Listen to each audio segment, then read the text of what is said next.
Divas, welcome back to the channel. Today we are going to do a halfway Booker check-in. I have successfully finished 6 of the 13. I'm halfway through 2 others, but I wanted to talk about the 6 that I finished kind of as like a halfway point, figure out where you all are at with this, see if you all have read these first, if you've chosen to read some of the others first, and kind of like take the temperature about like where we're at this year with the Booker Longlist. Yeah? Let's do it. Okay. One of the first ones I think that I read, this was before the Longlist came out, was Audition. I loved this. That said, this book is going to inspire opinions and discussion and confusion. Full disclosure, I don't think I'm fully confident in what I think is going on. Yeah? I mean, obviously to me, like, big themes, it's about, especially from like the title, right? Like it's about our roles in life and how we are constantly evolving and changing and growing and like trying to find out who we are through that process, auditioning different roles and different ways that we participate in our life, right? And I think it's also a lot about like mental health and potentially dementia. And I think it explores a lot of those themes in a really interesting, unique way. There's a huge narrative shift in the middle, and I don't want to give anything away, but I have seen some folks say that they didn't feel like there were a lot of questions answered for them, or that the back and forth between the work and the reader didn't resonate with them. And then that led us down this like kind of robust conversation where I think that the back and forth and the ping-ponging is actually between the 2 narrative shifts. I think that the conversation that's happening here is between, I forget how she divided, part 1 and part 2. How do they relate? That's the conversation. So I'm super intrigued to see how the judges are going to respond to this. This is, full disclosure, one of my favorites from the 6. I did enjoy the 6 30,000 foot view, but like this is for sure one of my favorites. And again, I think that the conversation between the 2 parts works. I think it's effective and it's interesting, and I love that I'm still thinking about it. Yeah. If it makes the short list, which I kind of hope it does, I will probably go back and read it. I think I read it all in a day. For sure, you should read part 1 in a day if you can, and part 2 in another day if you're able to allot the time, if not all together. So yeah, I really enjoyed it. I could see a world where you enjoy it if you are okay with the tomfoolery of it. And by tomfoolery, I just mean like the confusions and the like, what is going on? Because to me, it does feel intentional. It feels very intelligently woven together and very like purposeful in its artistic exploration. Yeah. Okay. Next up, I read Love Forms. It took me a while to sit with this book and figure out how I felt about it, to be really honest. And I think the reason is because of the narrator. And I think that there was a feeling I had through this entire work of being slightly unsettled. I felt that the narrator was withholding. I felt like she would gloss over certain topics in a way that put me at arm's length as the reader. And I think that was part of my like slight discomfort, but I loved the book. I've heard folks describe it as like quiet. And for me, I did not have a quiet reading experience, yeah? I feel like, sure, 30,000 foot view, the story that's being explored is quiet, but I felt like underneath everything, there was this like tempest that was like boiling and getting ready to just explode and like release all of these secrets and expose all of this memory in a way that like really drove me through the work, yeah? I've also heard some criticism online about this work that it is by a Trinidadian author, about Trinidad in parts of it. In some sense, in some instances based in Trinidad, or like, you know what I mean, set there. And yet the way she explains things is not right for a Trinidadian, and Trinidadians would know that. And I've heard people in London say, yeah, and the way she described that, like, Londoners would know that. Why is she explaining it that way? And it's because either of those groups of people are not the intended audience. And by intended audience, I mean the audience to whom the protagonist is speaking. Yeah? To me, it's very clear that this protagonist is speaking to one person or a group of people. To me, it's a singular person. And she speaks to this person so directly and clearly that it became, at least for me, very obvious that they have not had, or the protagonist is assuming that their audience has not had a traditional Trinidadian experience, nor a traditional, like, Londoners experience. And so she's contextualizing it for them and explaining it to them. And yeah, I think that that's the point, particularly because I feel like the prose really comes to life in this, like, beautiful, effervescent, it was reminding me of, like, champagne bubbles, this joy when the protagonist speaks directly to the audience that she's, like, addressing this work to. It just, like, comes alive and bubbles up, and it, like, oh, it makes me so excited, and it's just vibrant, which shows even more that, like, when Claire Adam wrote this, the protagonist was intentionally speaking to a singular person, yeah? So to me, the question is not about whether or not this is for Trinidadians. The question is, who is the protagonist speaking to? That is the question. And all of these clues that people are raising are great clues to, like, let us know who the protagonist is speaking to, but they're not, in my opinion, to be challenged because they have been made, these, like, literary choices have been made so directly and clearly. Yeah? We can have a whole chat about Trinidadian, you know, stories for Trinidadian people written by Trinidadian authors. Cheers, let's chat about that. Like, that is vibrant, that's exciting. That's not what this book was, I don't think. Yeah? So fine if we want to have other conversations about whether or not it resonated with you, great, but that's not the discussion to be had, I don't think, because I don't think that's what this book was trying to do. And again, like we talked about all year, particularly with, like, Victorian Psycho, like, the subject matter is a conversation, and then what the book claims to do and sets out to do and accomplishes is another conversation.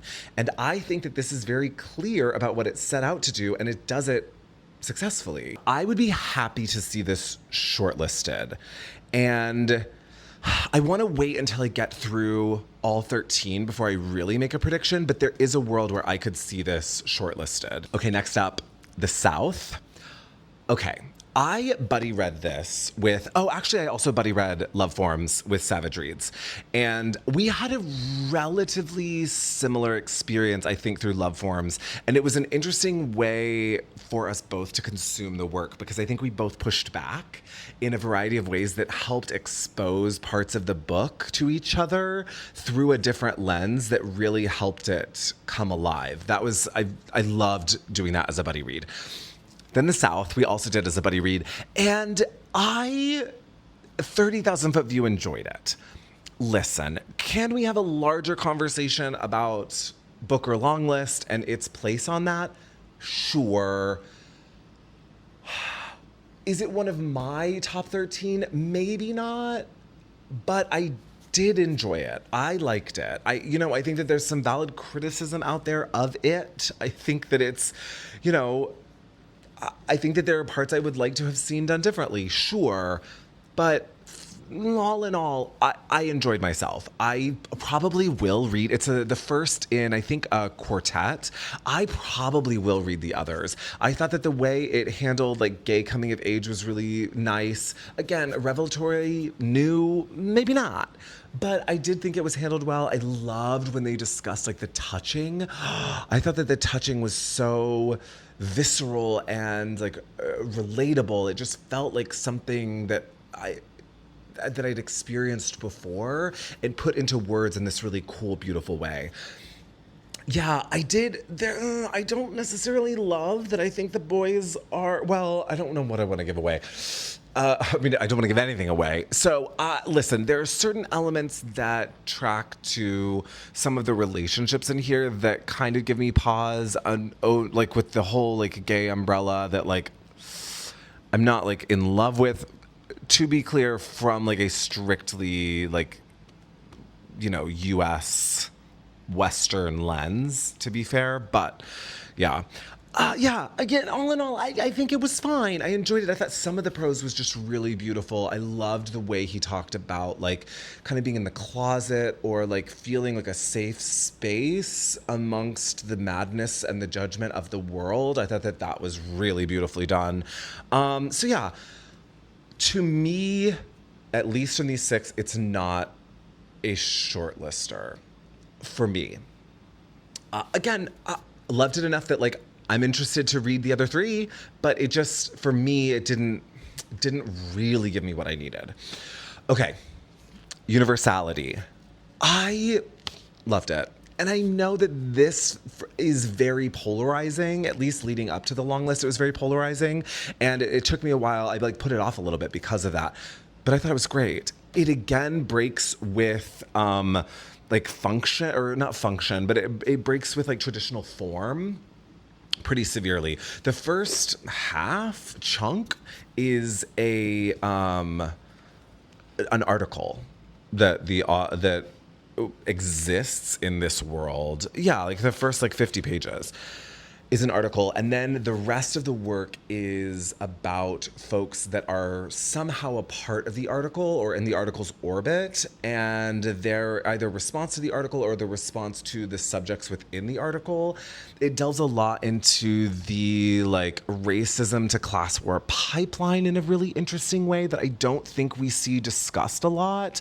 I felt that the characters were both extremely oversized as well as nuanced, captured in a like a really unique way that I loved. Like I thought it captured both very successfully. I'm still thinking about this book again, just like Audition and even Love Forms, because Love Forms really stuck with me because because I think the narrator, and it was just like, oh, or the protagonist, and it was just like you feel so unreliable, and like, who are you, and I want to get to know you, which I think is part of the purpose, right? Because of who I think she's speaking to. Side note. But and then same way that Audition is stuck with me, because it's like, what's going on? What are we thinking? What are we doing?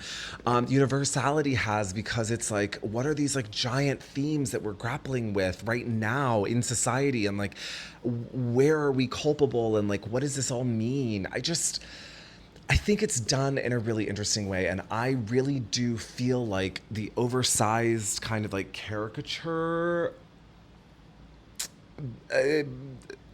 of each of these characters, that's not very eloquent, but like, you know what I'm saying, it is paired with like a lot of nuance in a way that like to me gave me 30,000 foot view, and like seeing the like the saplings within the forest. It worked for me. I know it doesn't work for everybody. Okay, this is another one that I read before the long list came out, inspired by the bookstore fairy, and it was Flesh. Y'all, I loved it. I thought that the sparse prose is executed incredibly well.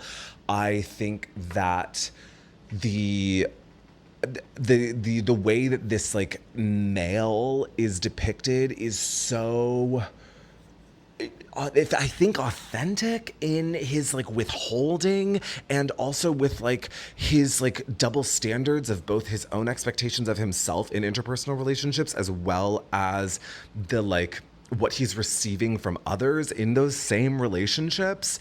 I think it does an interesting job of exploring class. I really loved it, and I think that the artistry of the sparse prose is phenomenal. I just have a lot of respect for it. I would like to see it shortlisted. It's one of these things. So it's one I would like to see shortlisted. Yeah, I think that the artistry of that like streamlined, sparse prose and the way it is, what it's saying in its sparseness, it's just really brilliantly done. Yeah, I think it's great.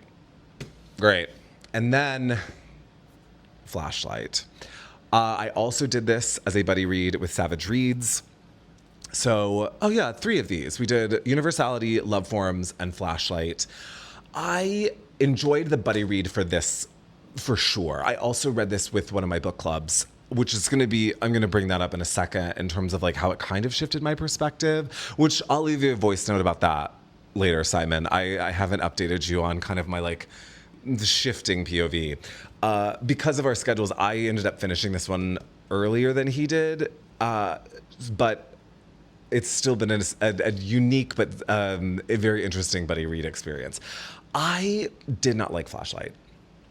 I think after my book club and some of our chats, as Simon is like getting further through it and I'm hearing some of his POV, I think I'm respecting it a little bit more. And not to say that I had like a disrespect for it before, but like a little bit more respect for it. I think it still has the same issues, and my issues are more with execution than like subject matter at large. Yeah?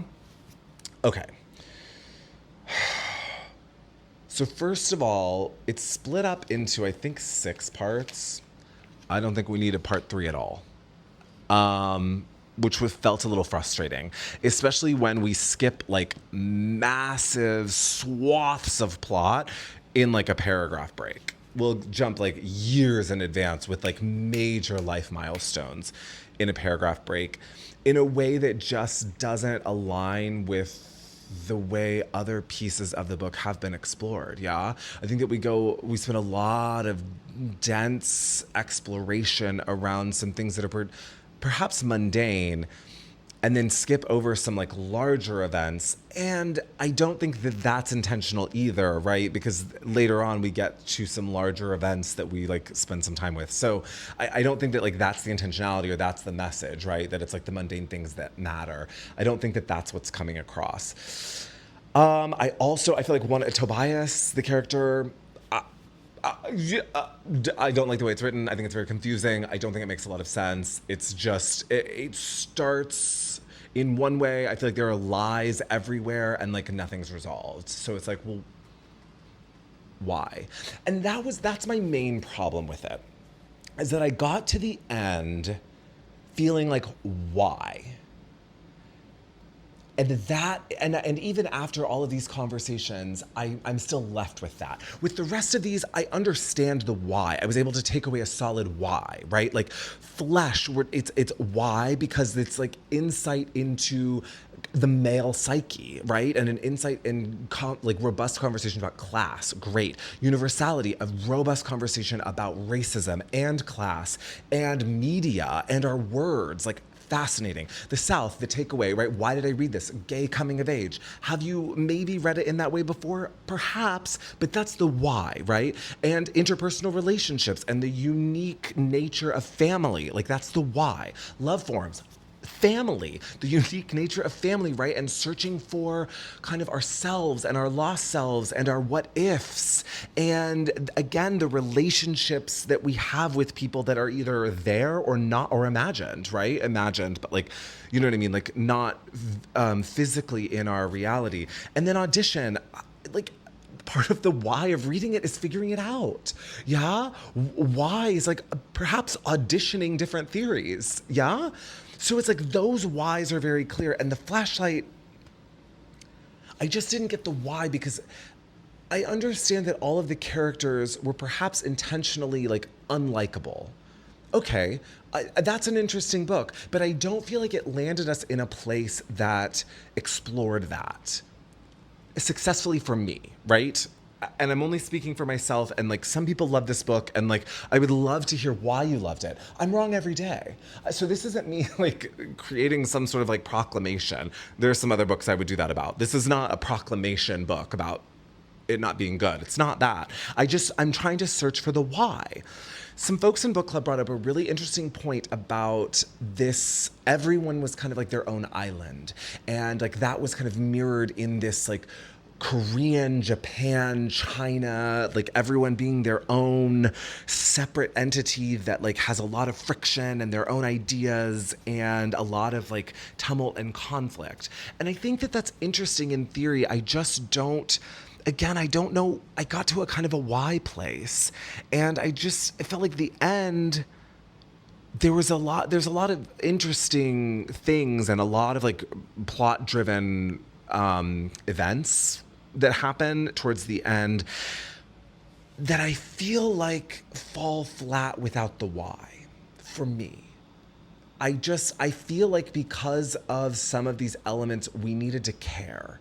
And unfortunately, I don't feel like I cared, which sucks. Yeah? I wanted to care. Also, let's point out, on a sentence level, brilliantly written and crafted. Artistry from on the sentence level. I do feel like this book is very dense to get through because of the way the sentences flow or do not flow together. I think that every sentence kind of has its own encapsulated crafting. Yeah? Brilliantly, beautifully done, but crafting. Yeah? Also, she barely eked her way out of the detritus theory. I have a whole theory on how many times someone uses the word detritus. Based on that, you can determine how overwritten it is. She did use it twice in 164 pages, which to me feels wild and crazy. From love. That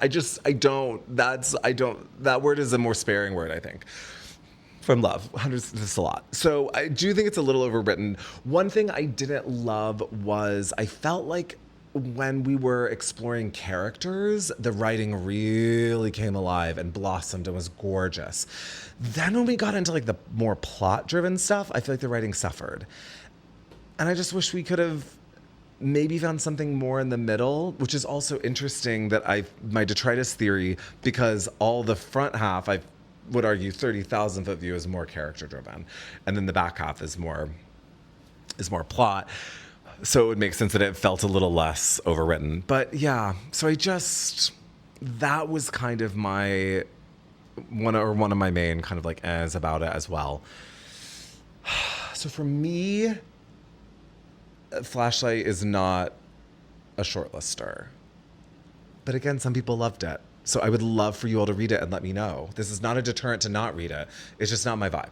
It just wasn't for me.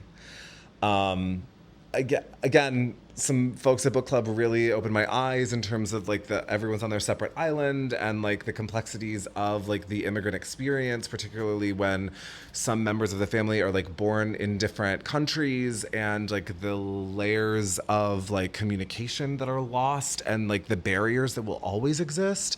All of that's very interesting. I feel like execution wise, it didn't really get me there. It was like I had some amazing book club members who were like talking about their experiences. And I literally told them, I was like, please write these books. I was like, these are the books I want to read. Like it's so beautiful.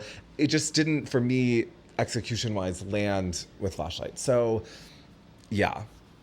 That said, I could be happy with 4 of the 6 being in the shortlist. This is not my prediction.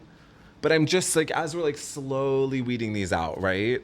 I think I would be okay with Flesh being on the shortlist. Would love, and actually I'm very much rooting for Flesh to be on the shortlist. Universality, I can absolutely see the reasoning behind this, and I would not be upset at all. Love Forms, can absolutely see it, would not be upset. And the further away I get from it, the like more and more I'm drawn to it. I always loved it and had mad respect for it when I read it, but like further away I get from it even more. And also Audition. I would love to see Audition on the short list. I think that there's many valid reasons why it could be, should be. So yeah, so those are the 4 I'm going to be taking into the conversation once I read the next 7 to like really look at to see what my short list would be. And that's the other thing. I think I'm going to do this as like my short list, not trying to predict what the judges want, because I feel like that's I don't know, that feels like a lost cause. You know what I'm saying? Like, I'm not going to try to guess what they think. I'm going to let you know what my short list is, whatever that's for. I'm halfway through The Rest of Our Lives. I'm enjoying it. I think that the prose is well crafted. And it's interesting. It's not overwritten. It's not super flowery. It's not like high prose, right? But it flows so seamlessly that like that is what I think we have to clue in on if you've not read it yet. For the rest of our lives, I think it's cluing in on like how it flows and the respect and like the artistry that it requires for that to happen. Because I think that sometimes we look over that when that's the case. But I'll save the full exploration for another video. And then I'm slowly working my way through the loneliness of Sonia and Sunny. Y'all.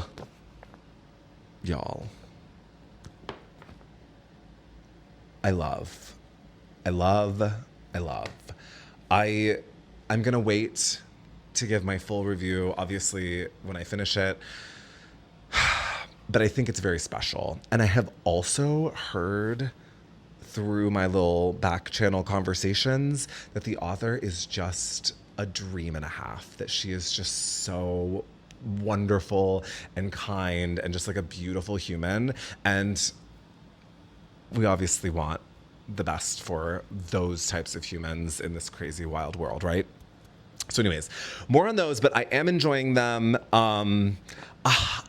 I'll come on and talk about the loneliness of Sonia and Sunny as soon as I finish it, because like it just in my bones, it's a pre-order like immediately. But I will wait to finish before I say that. And then the rest of our lives, I'll come back when I finish. I kind of know, I think, how I feel about it, but like, yeah. I will say the conversation cannot overlook the way the prose is moving, because I think there's a lot of artistry in that folks are overlooking, or could potentially overlook when discussing that book. Yeah. Okay. So I have 7 left. I've got One Boat, or I have those 2 to finish. Then I've got One Boat, Misinterpretation, Endling, The Land in Winter, which I keep wanting to call The Lion in Winter. Wasn't that a movie? I think so. And then Sea Scraper is supposed to be on its way, but it has not arrived yet. And I'm getting ready to go on vacation, and I would love for it to arrive before that, because I think I can whip through it pretty quickly. We'll see. Savage Reads and I are also doing a buddy read on Misinterpretation and Endling. I'm very excited for Endling. Misinterpretation, I have recently heard mixed things, which kind of bums me out, but I'm into it. I have heard that One Boat is like a magic eye like piece of art in book form. So I'm obviously excited for that. I hear Sea Scraper is this like a jewel box of a forgotten classic, or like a rediscovered classic is what I've heard people describe. So like super excited. The Land in Winter, I have been dragging my feet a little bit, only because the way it's described, it sounds like it's going to be very slow. I've heard that that's not true. I've heard that it actually moves pretty quickly. So maybe I'll get over myself. And listen, the text looks kind of like nice and big, so that's nice. I will say, for me, out of the 6 that I've read and the 2 that I'm halfway through, I don't know if I'm doing like backflips, like, oh my gosh, this entire long list is just like everything I've ever wanted in life ever, yes. But I am enjoying it. Like, these are all books that I'm excited about. And even the one I liked the least out of the 6 that I've read, it was on my list and I was going to read it anyways, to be honest. Like, I had picked it up with FSG and some store down in the village did like a partnership, and you like got a cool tote bag if you bought the book. So I was like, great. And then book club was reading it. So like I was reading that anyways. So yeah, so I'm not disappointed. I'm really not. And like, again, out of these 2 that I'm reading, the rest of our lives I probably wouldn't have picked up, and I think we'll see. But The Loneliness of Sonia and Sunny is brilliant, lovely, incredible. And then I'm hearing good things about the others. So yeah, again, we'll see. Let's get all 13 done, which actually I'm on track for my reading, for my reading plan. Have y'all looked at this? Watch this video and yeah, go check out my reading plan and see. Y'all have time. It might push you a little bit past the short list at this point, but like I have stuck to it. Are y'all doing it? Has it worked for you? Anyways, let me know. Have y'all read these 6 or have y'all read the other 6, 7? Let me know what I'm in for. Do you agree with this? Do you disagree? Sound off in the comments, and I can't wait to talk to y'all next week.